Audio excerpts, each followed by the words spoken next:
John Scott ex James Weston exit the hospital. They look at the car in front of them, and they both get inside the car. John Scott's door had already slammed shut.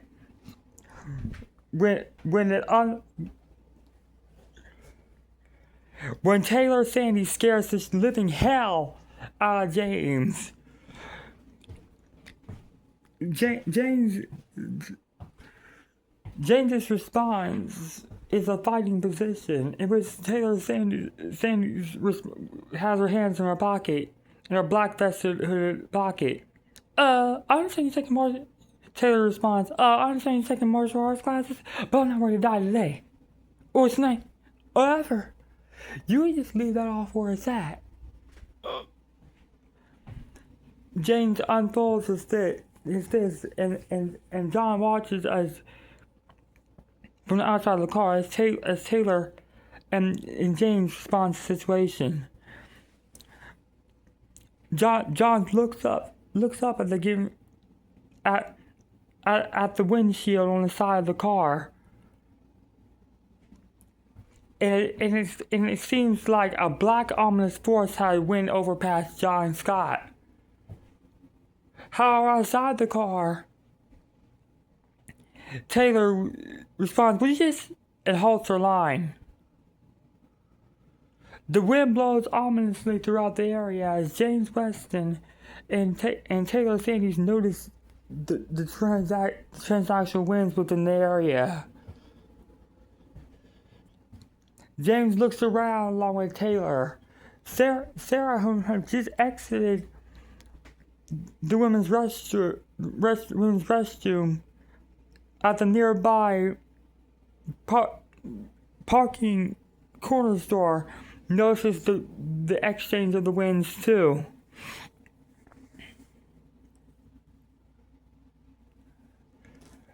Final Destination, like eerie music plays in the background.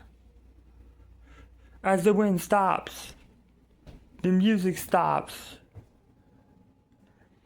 James pulls out a paper connected to the group of murders 4 years earlier. And John notices those papers, and John gets out of the side of the car and walks around the front of the car and joins James and Taylor for a conversation. John said, "Is that..." James looks at John, rolls his tongue in his mouth. "Yeah, definitely. Dennis Fields, Stephen Trower, Jacob Dayton's house 4 years ago." Shows John Scott the old mansion house, in which was listed as 587 Faulkner Road. John takes an even better gaze to look up the road address. 587 was John's response.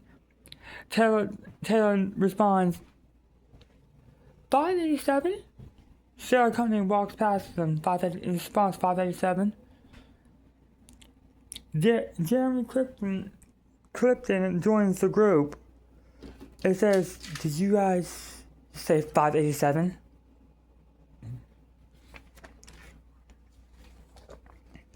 The group, however, fall quiet. Stephen, who was on his phone, puts his phone in his back pocket. Realizing the situation at hand, Stephen looks at Jenna. Jenna looks at Jeremy. Jeremy looks at John. James looks at the newspaper. 587. The transit bus we were on. It was 785. The train... No. Taylor responds, "What? That's impossible." James Weston responds, No. 587 was the cemetery house where Dennis Fields, Steven Traller, Jacob Dayton died at. The day of the big house explosion on Faulkner Road. They lived at 587 Faulkner Road. They were building an oil field down the road, a few streets from that. The group, John Scott looks at James. James looks at Taylor. Taylor remembers the sign at the spa, reading reversible digits. The spa.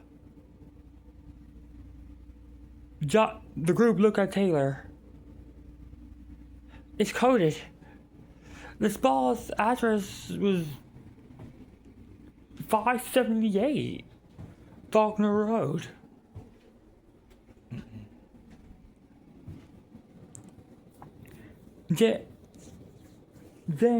James looks at Jeremy Clifton. Have you noticed the irony situation, Jeremy? You survived that, didn't you?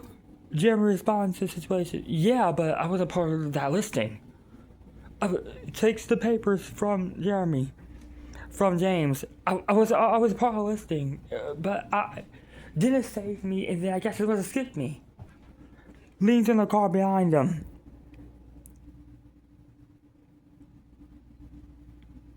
Silence. Jeremy responds, wait. Hold up, it's already a pattern. Taylor responds, are you kidding us? Jeremy responds to the situation. It's a coincidence that me and Jacob Dayton had two intellectual premonitions 4 years after the original premonition Jacob Dayton had. John Scott really died, but his dad saved him. Stephen, you died, but Damien saved you. Stephen, who is looking at his phone at the time and place, notices a road sign within the picture. Grabs James aside for the newspaper article. Oh fuck. The whole group looks at the newspaper article and the picture connected to the newspaper article. The transit bus press 785 backward on the back of the bus. 785 backward at the oil field rig. But also 587 forward with velocity routing of the F8 Tornado.